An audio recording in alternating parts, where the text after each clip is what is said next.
What is going on, guys? Mike here with Chitty's World, and before we get anything started, this past week, the 18th to be exact, was my official 8th year here on YouTube making content for you guys. I appreciate you all very much for sticking around, which all started with video games, originally with Nintendo Switch. Yes, I still talk about video games. Right now, there's not really a whole lot going on, and also I did branch out with the whole Chitty's World and such here as well too, to be able to bring you guys additional content like professional wrestling and so forth, action figures. We'll be doing a WWE Topps Chrome unboxing here on the channel as well too. And just again, I appreciate you guys very, very, very much. With today's topic though, it is going to be professional wrestling, and it's one that's a little bit of a controversial topic. But first, another thing too, I am not a pro. I am not a pro. I'm not saying I'm a pro. I don't know everything. I've been a fan of professional wrestling since I've been 5 years old. Yes, I did work in the business as well too. I wrestled, I promoted, I booked shows for 6+ years. I was able to be on shows, plenty of shows with big names and such as well too. I'm not going to name them off because it doesn't really matter.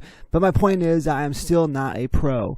If an actual professional wrestler came up to me and tried to talk to me about pro wrestling, I would shut my mouth, open my ears, and listen and say I don't know shit, because I don't. So with that being said though, today's topic is about a situation that happened on AEW Dynamite this past week. Again, this is just my opinion, what I personally think. It's just for conversation. Again, I don't know it all, so please don't come at me in the comments saying I don't know crap. But again, this is just from me being around professional wrestling for all these years.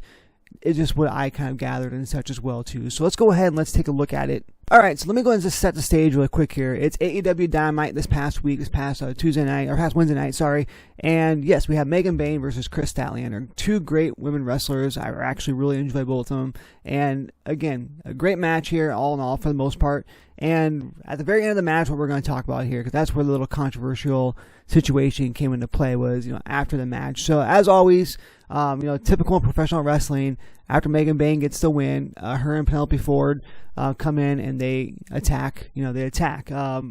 Kris Statlander. Again, it happens. Professional wrestling. Sometimes it happens more than it needs to, but yes, it always happens after a match attack.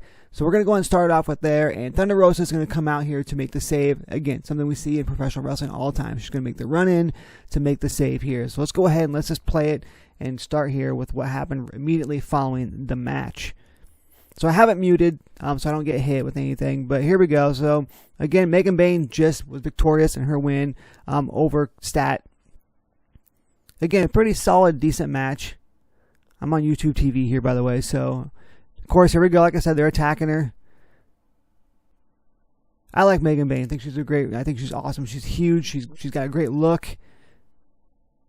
Okay, so here we go. So they're making the attack. Here comes Thunder Rosa's music, and here comes Thunder Rosa out with a steel chair in hand. First of all, that stage is so short. Number one, and number two, it's just, I don't know. It's hard to make a run in with that little bit of a space here, but with the ramp. We'll go and go back here. So first things first, here's where the controversy begins. Because apparently, she comes in the ring, and she has a steel chair.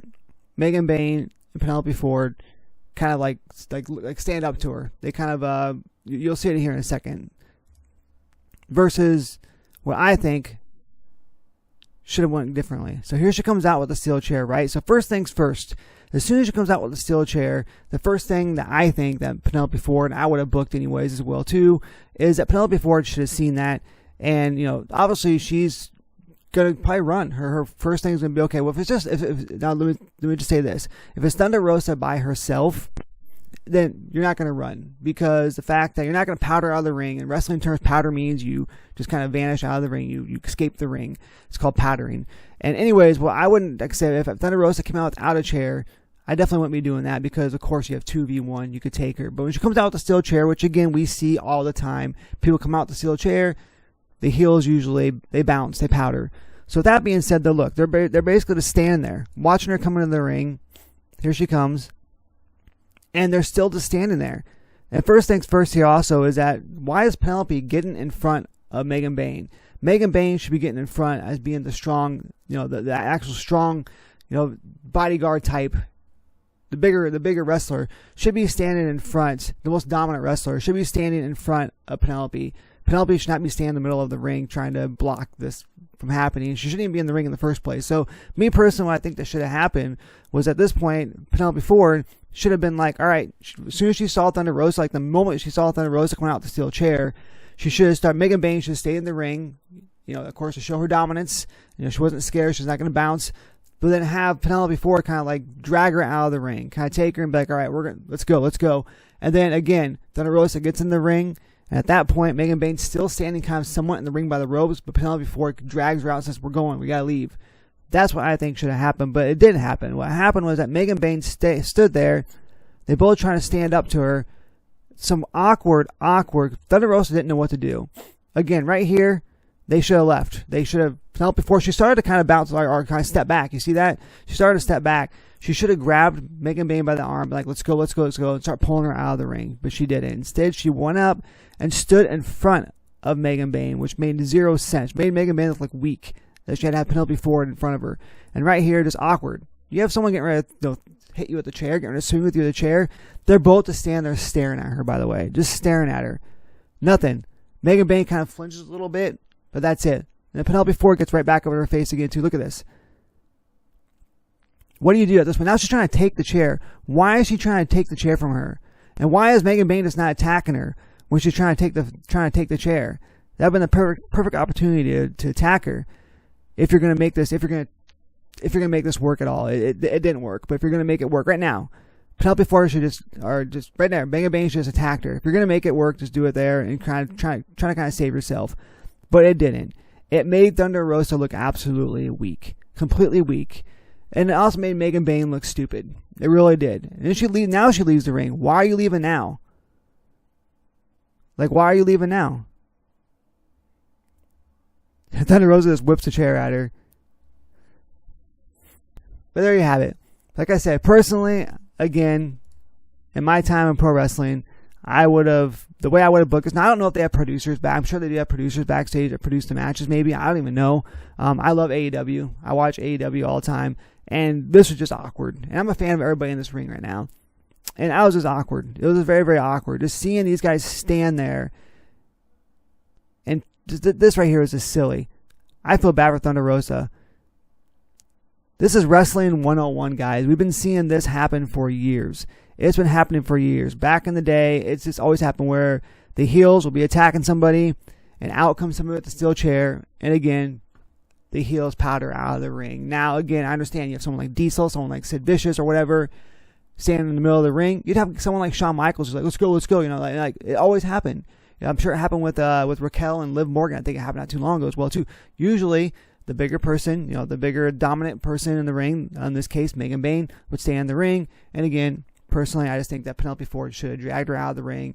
It wouldn't have made Megan Bayne look weak. It would have basically kept her looking dominant still as well. It wouldn't have ruined her. Again, wouldn't have made her feel weak or look weak. And it would have made Thunder Rosa, that she did her job. She came in with the steel chair. Now again, if Thunder Rosa came in without the steel chair, different story. They both should have attacked her because, again, Megan Bayne is way bigger than Thunder Rosa. Plus, you have 2-on-1. But in this situation, she had the reinforcement. She had the steel chair.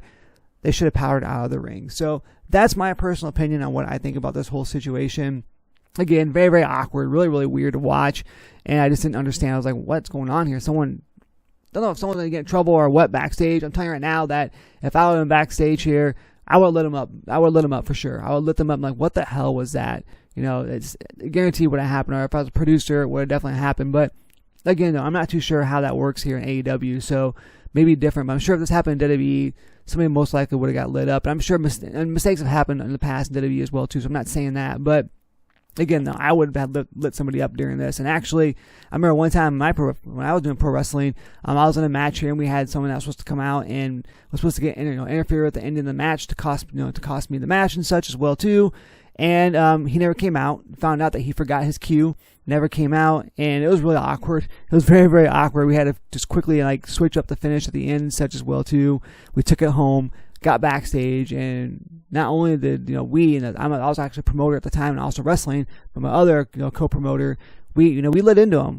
We lit into him big time and let him know that, hey, you just screwed. I mean, again, this is just in front of a couple hundred people. I can't imagine doing it in front of thousands of people, in front of lots more people on television, on national television as well too. So again, let me know down below what you guys think here. Comment down, like I said, let me know what situation, what would you guys do in this situation? Am I right? Am I wrong? Again, let me know what you guys think here. I'm always curious to see what you guys have to, what your guys' thoughts are in this situation as well too. So again, stick around because we will be doing a WWE Topps Chrome unboxing here, a blaster box, and taking a look and see what we got. And I hear a lot of people are getting a lot more, having a lot more luck and such, getting bigger pulls and such with the hobby boxes. I'm hearing that the blaster boxes here and such aren't really having too many great pulls. But again, though, we'll go ahead and bust it open and take a look. So make sure you guys comment down below. Like I said, make sure you guys like this video if you choose to. Make sure you subscribe to the channel, and make sure you turn on that bell notification to with all things here. That is Chit Chat Wrestling, Chit Chat Gaming here on Chitty's World. And as always, guys, take care.